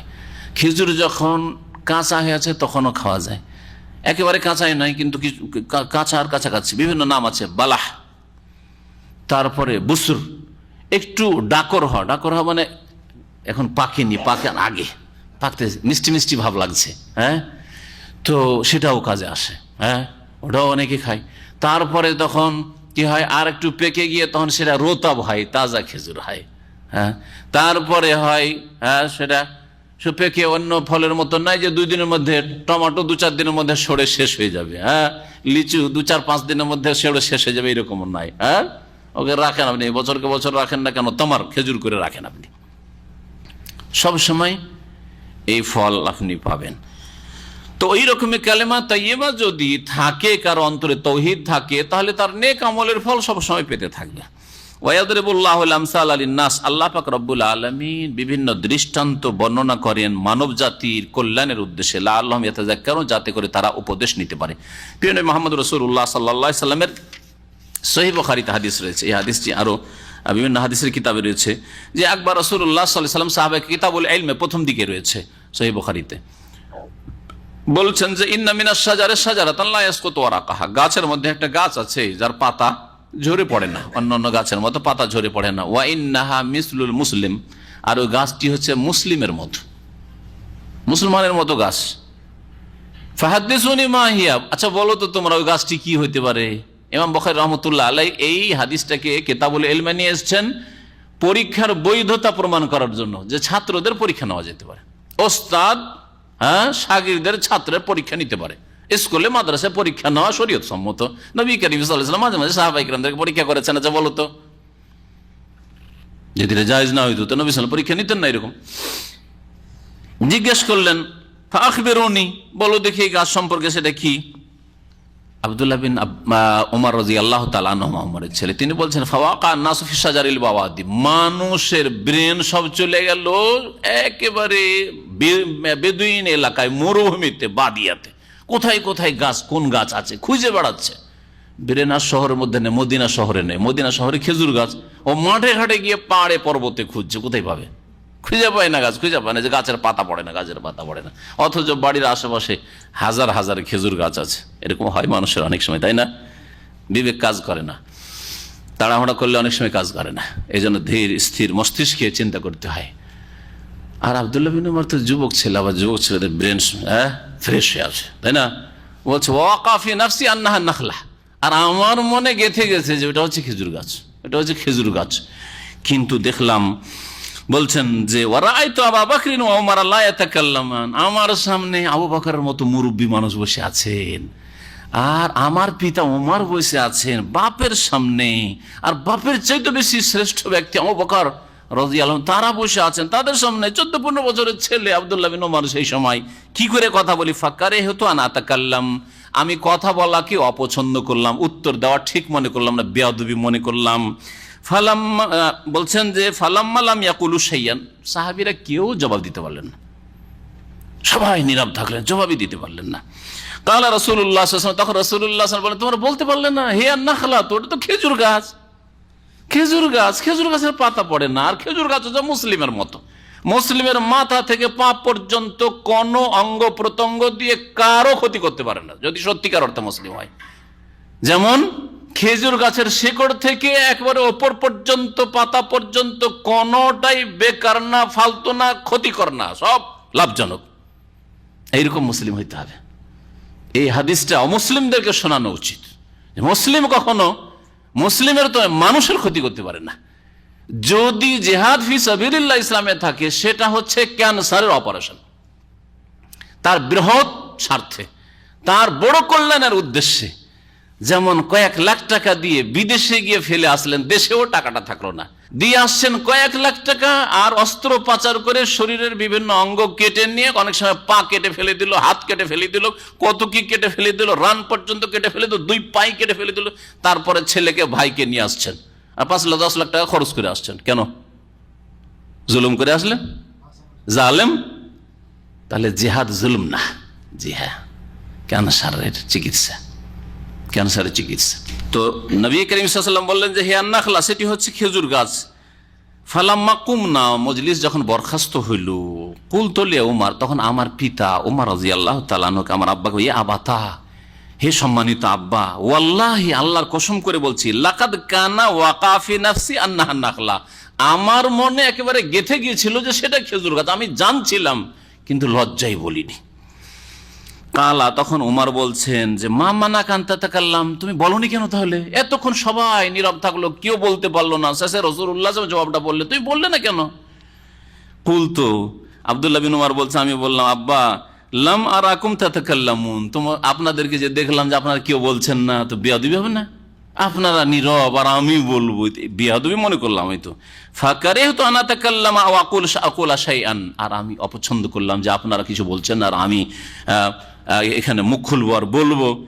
কালা উমর রাদিয়াল্লাহু তাআলা ছেলেকে বলছেন যে লা আনতা কুনা কুলতাহা আহাব্বু ইলাইয়া মিন কাযা ওয়া কাযা, তুমি যদি জবাবটা দিতে পারতে, তাহলে দুনিয়ার মূল্যবান সম্পদ লাল ওট আরবদের তার চাইতে বেশি আমার কাছে মূল্যবান হইতো।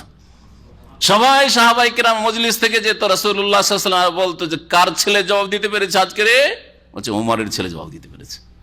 হ্যাঁ, উমর কত খুশি হতেন।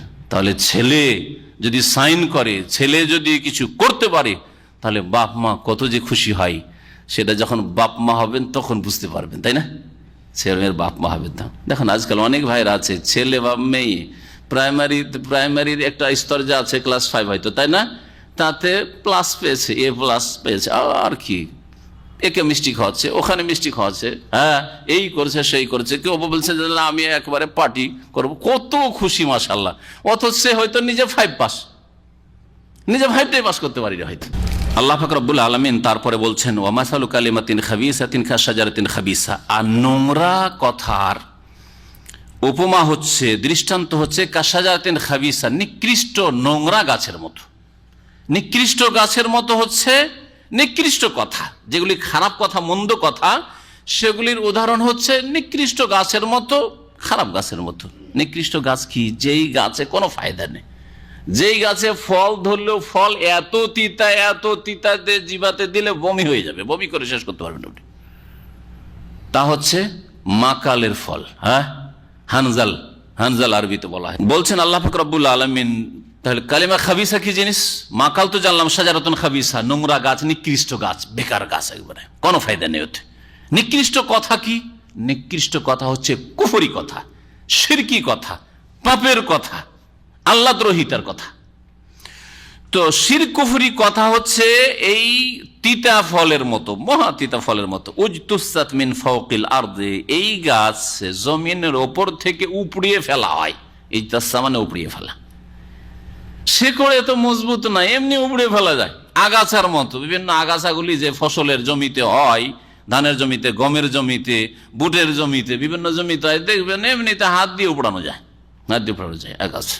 কোনো কাজের নয় যেন সহজে উপড়ানো যায়। উজতুসাত মিন ফাওকিল আরদ, এই মাকাল গাছ আর এইরকমই যেগুলি বেকার গাছ, কোনো ফায়দার গাছ নাই, সেগুলি জমিনের উপর থেকে উপড়ে ফেলা সম্ভব হয়। মা লাহা মিন কারার, এইরকম গাছের কোনো স্থায়িত্ব থাকে না, স্থায়িত্ব থাকে না। ইউসাব্বিতুল্লাহুল্লাযীনা আমানু বিল কওলি সাবিতি ফিল হায়াতিদ দুনিয়া ওয়া ফিল আখিরা, আল্লাহ পাক রব্বুল আলামিন সুদৃঢ় রাখেন, সুপ্রতিষ্ঠিত রাখেন ওই সব লোকদেরকে যারা ঈমানদার হয়, ঈমান নিয়ে আসে, বিশ্বাস স্থাপন করে। কিসের দ্বারা? বিল কওলি সাবিত, সুপ্রতিষ্ঠিত বাণীর মাধ্যমে। বিল কওলি সাবিত, সুপ্রতিষ্ঠিত বাণীর মাধ্যমে। সুপ্রতিষ্ঠিত বাণী কি? লা ইলাহা ইল্লাল্লাহ। লা ইলাহা ইল্লাল্লাহর মাধ্যমে আল্লাহ পাক মুমিনদেরকে কি রাখেন? প্রতিষ্ঠিত রাখেন, হ্যাঁ, সুদৃঢ় করে রাখেন। কোথায়? দুনিয়াতেও আখেরাতে। ফিল হায়াতের দুনিয়া, ইহ জগতেও, অফিল আখেরা, তার পর জগতেও, পরকালেও। দুনিয়াতে আল্লাহ পাক প্রতিষ্ঠিত রাখেন ঈমান এবং নেক আমলের ওপর, কারণ তাওহীদের কালেমা রয়েছে, লা ইলাহা ইল্লাল্লাহ রয়েছে, যার ফলে এই লা ইলাহা ইল্লাল্লাহর উপর ভিত্তি করে সমস্ত আমলগুলি কবুল হচ্ছে, কাজে আসছে। যা কিছু করছেন, একটা নেকি করলো কাজে আসছে, একটা সামান্য নেকি করলো কাজে আসছে, যে কোনো নেকি করেন কাজে আসছে, কারণ আপনার তৌহিদি কালেমা লা ইলাহা ইল্লাল্লাহ, তৌহিদ ঠিক আছে, তৌহিদে রুবুবিয়্যাহ, তৌহিদে উলুহিয়্যাহ, তৌহিদুল আসমা ওয়া সিফাত ঠিক আছে, সেই জন্য ওর উপর ভিত্তি করে সমস্ত আমলগুলি আপনার উপরে যাচ্ছে, কবুল হচ্ছে। আর যদি শিরিক থাকে, পাহাড়ের মতো আমল থাকলে কোনো কাজে আসবে না। ইন আশরাকতা লা ইয়াহবাতান্না আমালুকা, শিরিক করলে তোমার আমল ধ্বংস হয়ে যাবে। ওয়ালাউ আশরাকু লাহাবিতা আনহুম মা কানু ইয়ামালুন, শিরিক করলে সমস্ত আমল বরবাদ হয়ে যেত। দুনিয়া তো কাজে আসে, আখিরাতে কাজে আসে, আখিরাতে সবসময় কাজে আসবে। আর বিশেষ করে আখিরাতের প্রথম ধাপ হচ্ছে কবর।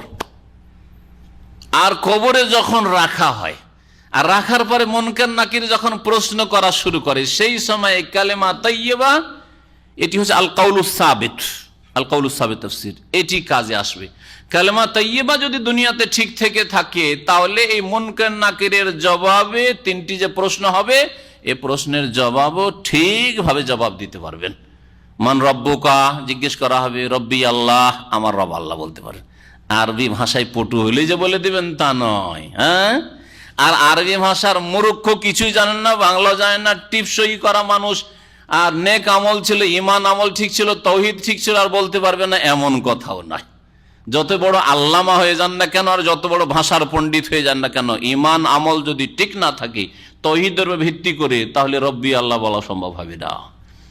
যখন জিজ্ঞাসা করা হবে মা দিনুকা, তোমার দিন কি ছিল, জীবন বিধান কি ছিল, যদি মুরব্বীদের দেওয়া ধর্মকে ধর্ম মনে করেন, যে বুজুর্গানের পীর মাশায়েখ যেটা বলছে ওটাই হচ্ছে ইসলামিক তরিকা, দলিল বলছে বড়রা বলেছেন।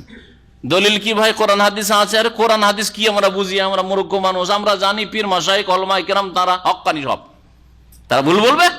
এত বড় বড় আলেম হুজুর আমাদের দেশে আছে, ভুল বলবে? এটাই দলিল ছিল। যারা এই ভ্রান্ত আকীদায় বিশ্বাসী, যে বুজুর্গ বললে বুজুর্গ হয়ে যায় আর সেটাই দলিল হয়ে যায়, মানুষের কথা দলিল হয়ে যায়, তারা দ্বীনুল ইসলাম বলতে পারবে না। যখন জিজ্ঞাসা করা হবে মা হাযার রাজুল আল্লাযী বুইসা ফীকুম, বা মান নবিয়ুকা, তোমার নবীকে, ওই ব্যক্তিকে যাকে তোমাদের উদ্দেশ্যে পাঠানো হয়েছিল নবী করে, তখন হুয়া রাসূলুল্লাহ, এই কথার জবাব আসবে না যদি বিদআতপন্থী হন। নবীর তরিকা বাদ দিয়ে, নবীর নিয়ে আসা ওহী কোরআন এবং হাদিস বাদ দিয়ে যদি মানুষের কথাকে প্রাধান্য দেন, যে আমাদের তরিকাতে কি আছে, আমাদের ওলামারা কি বলেছেন, আমাদের মযহাব কি বলে, এই যদি টানাহাচড়া করেন রসুলের হাদিসের সামনে, তাহলে সেই দিন হুয়া রাসূলুল্লাহ বলা সম্ভব হবে না। ভালো করে শুনে রাখেন, মন্ত্র নয় যে দুনিয়াতে বেশি বেশি মুখস্থ করে চলে যাব, অথবা বিদাতি তরিকাতে কবরে দাফন করার পরে তালকিন করবে যে বলো, তোমাকে এখন মুনকার নাকির জিজ্ঞেস করছে, বলো রব্বি আল্লাহ, দীনুল ইসলাম, হ্যাঁ, নবী মুহাম্মদ, করে এইসব বিদাত করে না, হ্যাঁ, ওই সব করে কাজ হবে না। আখিরাতের জগতে দুনিয়ার সাউন্ড পৌঁছিবে না। দুনিয়ার এসব তালকিন করা, ও আখিরাতের জগৎ শুরু হয়ে গেছে, আর পৌঁছিবে না, পৌঁছিবে না। তখন ঈমান আমল দিয়ে সবকিছু ঠিক, তাওহীদের ভিত্তিতে সবকিছু ঠিক হবে, সুন্নতের ভিত্তিতে সবকিছু ঠিক হবে। তো আল্লাহ পাক আখিরাতও সুদৃঢ় রাখবেন, সেখানে জবাব দিতে কোনো অসুবিধা হবে না। মুমিন যারা সৎকর্মশীল, তাওহীদ প্রতিষ্ঠাকারী, রাসূলুল্লাহ সাল্লাল্লাহু আলাইহি সাল্লামের নিঃশর্ত অনুসারী, কোনো শর্ত লাগায় না, কন্ডিশন লাগায় না, যে আমাদের আলেম ওলামারা যদি এই দলিলগুলো নিয়ে থাকেন তাহলে ঠিক আছে, আর না হলে যদি এটার অন্য কোনো ব্যাখ্যা করে থাকেন তাহলে নেওয়া যাবে না। হাদিস মানে শর্ত সাপেক্ষ। যারা মযহাবের অন্ধ মোকাল্লেদ বলছি, কথাটা ভালো করে মনে রাখবে, তারা হাদিস মানে কিরকম, কোরআন হাদিস শর্ত সাপেক্ষ। যদি মযহাবে থাকে, হ্যাঁ, আমাদের উলামায়ে কেরামরা যদি এটাকে নিয়ে থাকেন তাহলে ঠিক আছে, আর যদি না নিয়ে থাকেন তাহলে হয় মানসুখ, না হয় এর কোনো তাবিল আছে, এর কোনো অন্য অর্থ আছে, তারা বেশি বুঝেন, আমরা কি জানি। আল্লাহ পাক রব্বুল তারপরে বলছেন ওয়ায়ুদিল্লুল্লাহু যালিমিন, যেমন মুমিনদেরকে আল্লাহ সুদৃঢ় সুপ্রতিষ্ঠিত রাখবেন, তেমন জালেমদেরকে আল্লাহ পথভ্রষ্ট করবেন, বিভ্রান্ত করে দিবেন, তারা জবাব দিতে পারবে না মুনকার নাকিরের। তারা দুনিয়াতেও গুমরাহ আর কবরের জীবনে গুমরাহ, হ্যাঁ, দিশেহারা হবে, আর পরকালেও গুমরাহ দিশেহারা, জান্নাতের রাস্তা পাবে না। ওয়ায়াফআলুল্লাহু মা ইয়াশা, এবং আল্লাহ পাক যা চান তাই তিনি করেন। আলাম তারা ইলাল্লাযিনা বাদদালু নি'মাতাল্লাহি কুফরান ওয়া হাল্লু কওমাহুম দারাল বাওয়ার। আল্লাহ পাক বলছেন, হে নবী তুমি কি চিন্তা করে দেখো না ওই সব লোকদের দিকে, ইলাল্লাযিনা বাদদালু, অথবা তুমি এই দৃষ্টি দিয়ে দেখো না, এটা হতে পারে কারণ এই আয়াত বিশেষ করে নাযিল হয়েছে রাসূলুল্লাহ সাল্লাল্লাহু আলাইহি সাল্লামের জামানার মক্কার কুরাইশ কাফেরদের সম্পর্কে। কুরাইশ কাফেরদের কাছে আল্লাহ পাক সবচেয়ে বড় নিয়ামত শেষ রাসূল মুহাম্মদ সাল্লাল্লাহু আলাইহি সাল্লামকে পাঠালেন, তাদের বংশে, তাদের গোত্রে, তাদের ভাষায়, তাদের শহরে। তারপরে তারা মানল না, তার বিরুদ্ধে তারা বদর করলো, ওহদ করলো, খন্দক করলো, কত কি করলো, কত বড় নিয়ামতকে তারা অবজ্ঞা করলো, নিয়ামতের নাশুকরি করলো। আল্লাহ পাক এই কথাই বলেছেন। তবে আয়াত কোন ক্ষেত্রে নাজেল হইলে তার অর্থে ব্যাপকতা থাকে, এইরকম গুণ যেখানে পাওয়া যাবে সেখানে আয়াত ফিট হবে কিয়ামত পর্যন্ত। এইরকমই যদি আল্লাহ পাক আপনার কাছে আমার কাছে কোনো নিয়ামত পাঠান আর নিয়ামত দেন, আর তার যদি নাশুকরি করি, অকৃতজ্ঞ হই, তাহলে আমাদেরও পরিণাম ওই রকমই হবে যেমন তাদের হয়েছে। ওর আগে যারা ছিল তাদেরও ওই রকমই হয়েছে। আল্লাহ নূহ আলাইহিস সালামকে আল্লাহর নিয়ামত করে পাঠিয়েছেন, ইব্রাহিম আলাইহিস সালামকে, লূত আলাইহিস সালামকে, সমস্ত আম্বিয়া রাসূলগণকে জাতির জন্য নিয়ামত করে পাঠিয়েছেন। ফিরআউনের জন্য, ফিরআউনীদের জন্য মূসা আলাইহিস সালাম আল্লাহ পাক নিয়ামত পাঠিয়েছিলেন। বাদদালু নি'মাতাল্লাহি কুফরা। ওই রকমই মুসলিম দেশ আল্লাহ পাকের নিয়ামত, শতকরা 90 জন দেশে মুসলিম আল্লাহ পাকের নিয়ামত। মুসলিম শাসক আল্লাহ পাক ক্ষমতা দিয়েছে, ইচ্ছা করলে ইসলামী আইনের বাস্তবায়ন করতে পারবেন, ইচ্ছা করলে এখান থেকে শিরকের আড্ডাখানাগুলিকে শেষ করতে পারবেন, মাজার দূর করে দিতে পারবেন, শিরক বিদআত দূর করতে পারবেন। আল্লাহর নিয়ামতের শুকরিয়া আদায় করলেন না, মানব রচিত বিধান ধার করে ইউরোপ থেকে, পশ্চিমা দেশ থেকে নিয়ে আসলেন। আল্লাহ পাক রব্বুল আলামিন বলছেন, আলাম তারা, হে নবী তুমি কি দেখো না ওই সব লোকদের দিকে, বাদদালু নি'মাতাল্লাহ, যারা আল্লাহর নিয়ামতকে রূপান্তরিত করেছে, বদলিয়ে দিয়েছে, কুফরান, অকৃতজ্ঞতায়। অর্থাৎ আল্লাহর নিয়ামতের বিনিময়ে তারা কি করেছে, অকৃতজ্ঞতা প্রকাশ করেছে, কৃতজ্ঞতা প্রকাশ করেনি। আল্লাহ দান করলেন নিয়ামত, নিয়ামতের শুকরিয়া না করে না শুকরি করলো। ওয়া আহাল্লু কওমাহুম দারাল বাওয়ার, এবং নিজ জাতিকে তারা ঢুকিয়ে দিয়েছিল, ঠেলে দিয়েছিল দারাল বাওয়ার, ধ্বংসের ঘরের দিকে, ধ্বংসের ঘরে ঠেলে দিয়েছিল। আল্লাহ পাক নিয়ামত দিলেন আর সেই নিয়ামতের কদর না করে, মর্যাদা না দিয়ে জাতিকে ধ্বংস করলো। মক্কার কাফের জাতি কিভাবে নিশ্চিহ্ন হলো? বিশেষ করে প্রথম স্তরে ইঙ্গিত করা হয়েছে বদরের দিকে। বদরে কি করে এই কুরাইশদের মধ্যে 70 জনকে জাহান্নামের দিকে ঠেলে, দারাল বাওয়ার, ধ্বংসের জগৎ ও জাহান্নামে। বদরের কূপে নিক্ষেপ করা হলো তাদের লাশগুলিকে, যে কাফেরদের 70 জন যারা নিহত হয়েছিল, আর সেগুলি জাহান্নামে পৌঁছে গেল, দারাল বাওয়ার, ধ্বংসের ঘরে পৌঁছে গেল। কোথায় পৌঁছে দিল? অথচ রাসূলুল্লাহ সাল্লাল্লাহু আলাইহি ওয়াসাল্লামকে যদি প্রথম দিন থেকে মেনে নিত, 13 বছর আল্লাহ সুযোগ দিয়েছেন, 13 বছর। মদিনা হিজরত করে রাসূলুল্লাহ সাল্লাল্লাহু আলাইহি ওয়াসাল্লাম তারপর আবার 2 বছর, 15 বছর সুযোগ দিয়েছেন। নবী সাল্লাল্লাহু আলাইহি ওয়াসাল্লাম নবুয়তের জিন্দেগীর 23 বছর মধ্যে 15 বছর আল্লাহ পাক অবসর দিয়েছেন মক্কার মুশরিকদেরকে। এই নিয়ামতের তারা মূল্যায়ন করেনি, মর্যাদা দেয়নি, কদর করেনি, জাতিকে ধ্বংসের দিকে ঠেলে দিয়েছে। এইরকমই যে কোনো জাতির ইতিহাস আপনি তুলে ধরেন, কথা লম্বা করার প্রয়োজন নেই, শুধু ইঙ্গিত করছি। আল্লাহ পাক পাকিস্তান কি বিশাল নিয়ামত মুসলিমদেরকে ভারত উপমহাদেশে দেননি? আর তারা 1947 সালের আন্দোলনে তারা কি জাতিকে এভাবে ধোকা দেয়নি, মুসলিম ভাই বোনদেরকে, যে পাকিস্তান মানে লা ইলাহা ইল্লাল্লাহ, পাকিস্তান মানে লা ইলাহা ইল্লাল্লাহ, এই স্লোগান কি তাদের নেই? যদি রেকর্ড থাকতো তাহলে শুনতে পেতেন। কিন্তু আমরা ইতিহাস পড়েছি, সেই জন্য জানি পাকিস্তান করাই হয়েছে ভারত থেকে আলাদা করে, এই জন্য যে পাকিস্তান মিন্স লা ইলাহা ইল্লাল্লাহ, লা ইলাহা ইল্লাল্লাহর পতাকা উন্নীত হবে, আর সেখানে লা ইলাহা ইল্লাল্লাহর বাস্তবায়ন হবে, কোরআন সুন্নাহর আইন বাস্তবায়ন হবে আদালতে আর পার্লামেন্টে ইত্যাদি ইত্যাদি। কিন্তু পশ্চিমা আইন থেকে, মানবরচিত কুফরি বিধান থেকে আজ পর্যন্ত মুক্ত হইতে পারল না। বদদালু নেমাতাল্লাহি কুফরান ওয়া হাল্লু কওমাহুম দারাল বাওয়ার, আল্লাহর নিয়ামতের নাশুকরি করলো আর জাতিকে ধোঁকা দিল আর জাতিকে ধ্বংসের দিকে ঠেলে দিল। আজকে জাতির অধিকাংশ মানুষ বেদিন হয়ে যাচ্ছে, ইসলাম থেকে দূরে চলে যাচ্ছে। আল্লাহ পাক রব্বুল আলামিন তারপর জাহান্নামা, সেই ধ্বংসের জগৎ, ধ্বংসের ঘর হচ্ছে জাহান্নাম। ইয়াসলাউনাহা, জাতি এরা প্রবেশ করবে, অবেসাল কারার, আর বড়ই জঘন্য বাসস্থান এই জাহান্নাম।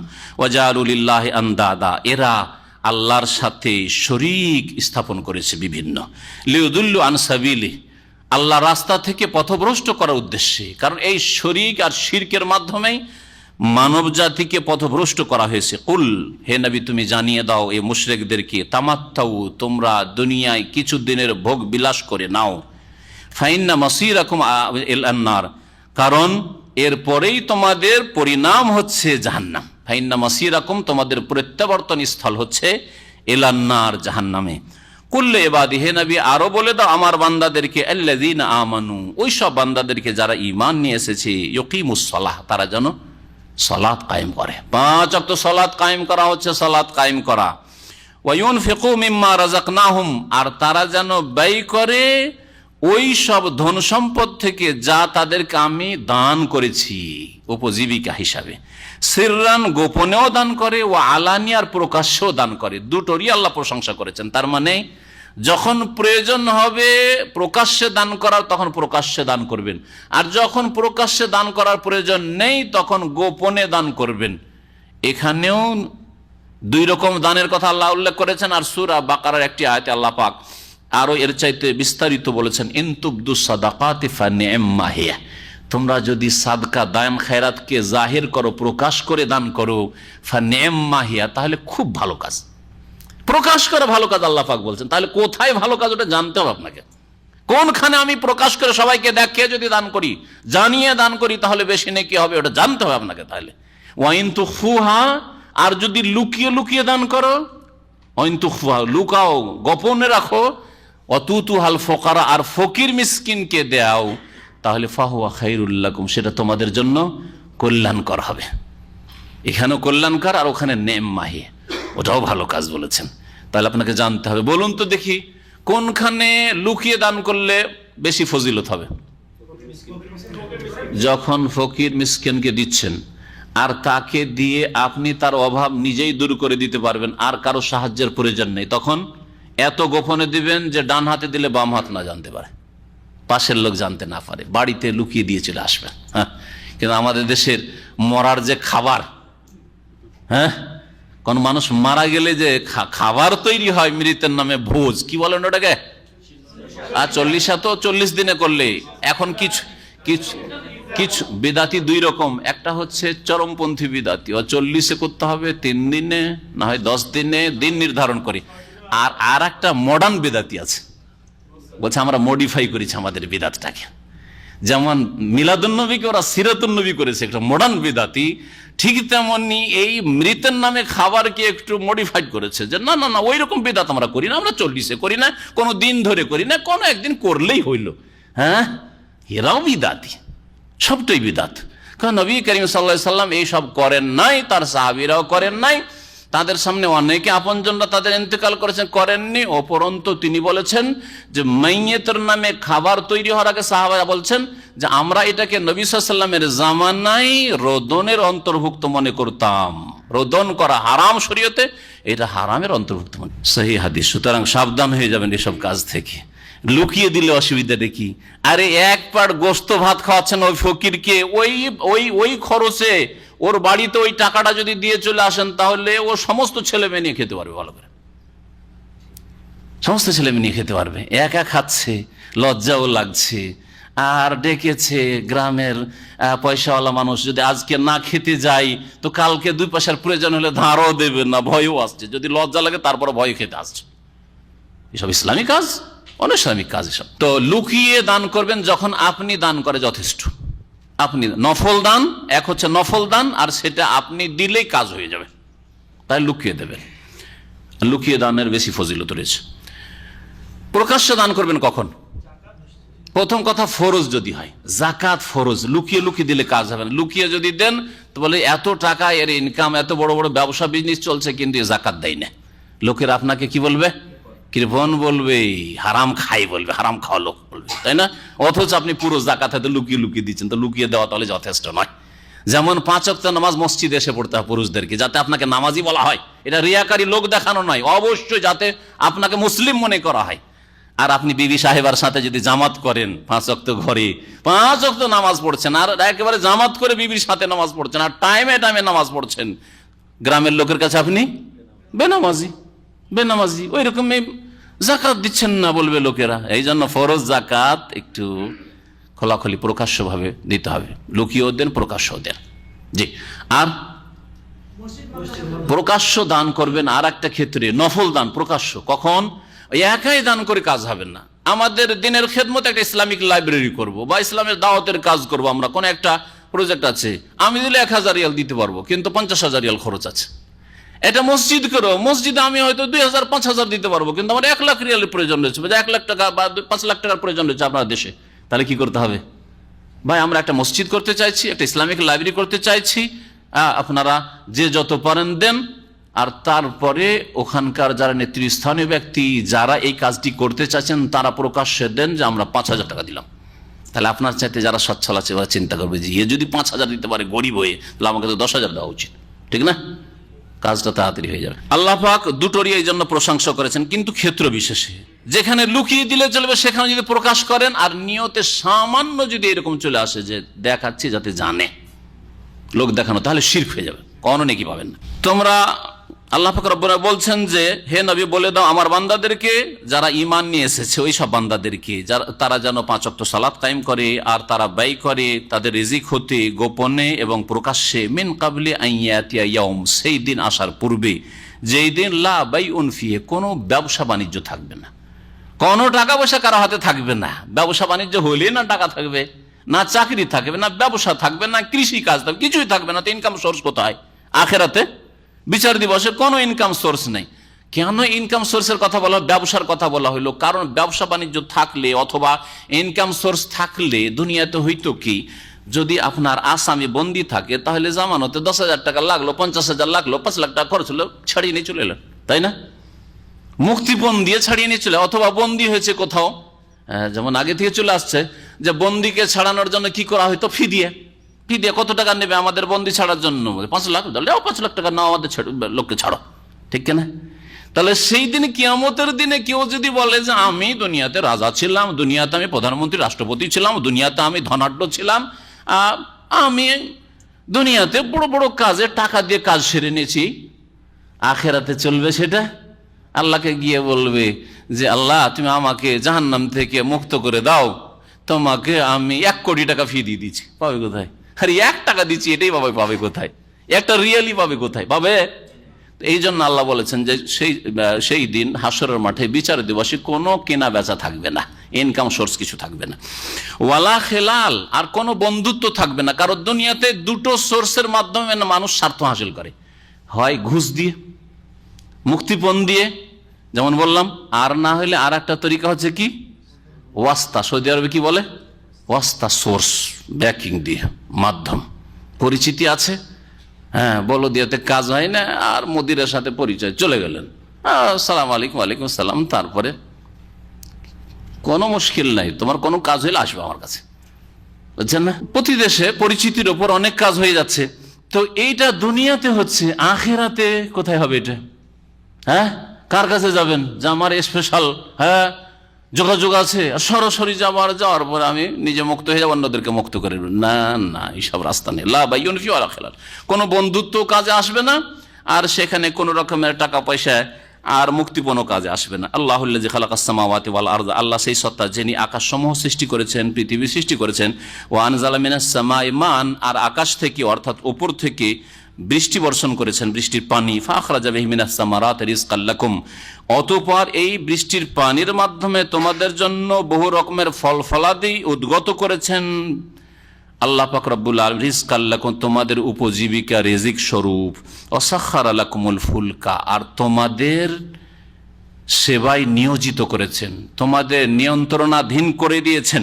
সাখখারা তাসখীর মানে নিয়ন্ত্রণে করে দেওয়া, আয়ত্তে করে দেওয়া, বশে করে দেওয়া, এই সবগুলি অর্থ হয়। আল্লাহ তোমাদের আয়ত্ত করে দিয়েছেন বা নিয়ন্ত্রণাধীন করে দিয়েছেন আল ফুলক, পানি জাহাজকে, নৌকাকে, লিতাজরিয়া ফিল বাহরি বিআমরিহি, যাতে করে সমুদ্রে, সাগরে, বাহার মানে শুধু বাহার নয়, বাহারের মধ্যে নাহারও শামিল রয়েছে, নদী নালা সবকিছু, অর্থাৎ পানি পথে। এক কথা এখানে বাহার বলতে পানিপথকে বোঝানো হয়েছে, যাতে করে এই পানি জাহাজ অথবা নৌকো চলতে পারে, চলাচলকারী ফিল বাহরি বিআমরিহি, আল্লাহ পাকের নির্দেশে পানিপথে। ওয়াসাখখারা লাকুমুল আনহার, আর নহরগুলিকে, নদী নালাকেও তোমাদের নিয়ন্ত্রণাধীন করে দিয়েছেন, যে তোমরা নদী থেকে পানি নিয়ে তোমরা বিভিন্ন স্বার্থে লাগাতে পারছো, পানের কাজে হোক, আর জমি সেচের কাজে হোক, আর অন্য কোনো কাজে হোক, বিভিন্ন কাজে লাগাতে পারছেন পানিকে। ওয়াসাখখারা লাকুমুশ শামসা ওয়াল কামার, এমনকি সূর্য চন্দ্রকেও তোমাদের নিয়ন্ত্রণাধীন করেছেন। তো নিয়ন্ত্রণ মানে তো আমাদের নিয়ন্ত্রণে নেই, ওই রকম আয়ত্তে আমাদের নেই, কিন্তু এখানে তাসখীরের মানে হচ্ছে তোমাদের সেবায় লাগিয়ে নিয়োজিত করেছেন, তোমাদের স্বার্থে নিয়োজিত করেছেন। এই সূর্যের মাধ্যমেই, সূর্যের তাপের মাধ্যমে আল্লাহর সৃষ্টি বেঁচে আছে, নির্ধারিত সুপরিমিত তাপ, সেটা বেড়ে গেলে ধ্বংস হয়ে যাবে, আর কমে গেলে বরফ জমে ধ্বংস হয়ে যাবে, ঠিক কিনা? জি।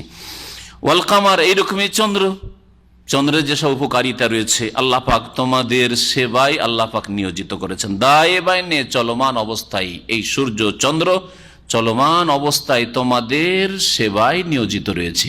দায়ে বাইনে মানে জারি আইনে। এই আয়াত থেকে বোঝা যায় যে সূর্য চন্দ্র নিজ কক্ষে আপন গতিতে চলমান রয়েছে, চলছে। আল্লাহ যেমন সূরা ইয়াসিনে বলে ওয়াশ-শামসু তাজরি লিমুস্তাকাররিল লাহা, তাজরি ওখানে বলে সূর্য চলছে, ওখানে তাজরি, এখানে দায়ে বাইন। সুতরাং এই কথা বলা যে পৃথিবী ঘুরছে আর সূর্য স্থির আছে, এসব কথা ভিত্তিহীন কথা। কোরআন এইভাবেই বলছে, আমরা যেটা কোরআনে বলছে সেটা কি বিশ্বাস করি। আজকের সায়েন্সে একরকম বলছে, আর সায়েন্সের পিছনে ছুটলেন, কালকে সায়েন্স এটাকে নাকচ করে দিয়ে 50 বছর বলছেন না না কিচ্ছু না, এসব না। কোনটা নেবেন তখন? ওয়াসাখখারা লাকুমুল লাইলা ওয়ান নাহার, এবং তোমাদের সেবায় নিয়োজিত করে দিয়েছেন আল্লাহ পাক রাতকে এবং দিনকে। রাত সেবায় নিয়োজিত, রাতে বিশ্রাম হচ্ছে, ঘুমটা ভালোভাবে হচ্ছে, আরামে ঘুমাচ্ছেন, দুনিয়া স্থির হয়ে রয়েছে, মানুষের হইচইটা কমে এসেছে। অন্ধকারে যেভাবে আরামের সাথে ঘুমটা আসে, আলোতে আসে না, ঠিক কিনা?